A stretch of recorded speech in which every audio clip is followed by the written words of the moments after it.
Hi, my name is Wanda Bennett, and I'd like to introduce you to my podcast topic, If the Walls Could Talk, Historic Stories from Newmarket. Having worked for the town of Newmarket for several years, I was always amazed at our rich history.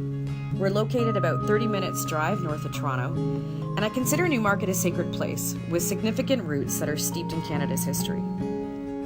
The story begins 10,000 years ago with the retreat of the Laurentide ice shield, which created rich lands and deposited Lake Simcoe and our Holland River. Families of hunters regularly passed through this area in pursuit of big game animals that created footpaths, which are actually our community trails today.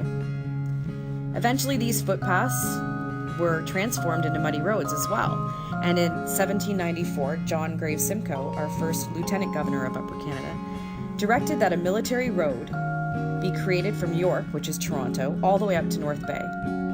Land grants along this route required that settlers clear the land for construction. Can you imagine if we had to clear our own roads for construction today?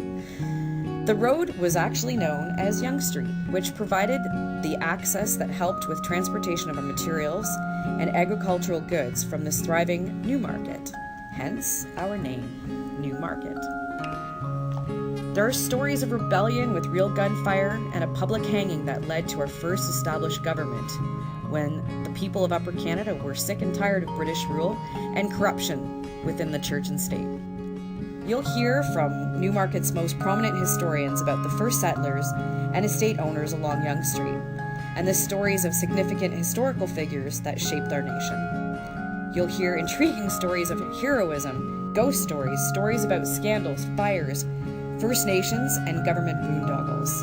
I'm looking forward to introducing you to our historians and the amazing stories that come out of this sleepy little town, Newmarket, which isn't so sleepy. So I look forward to sharing these stories with you. Thank you.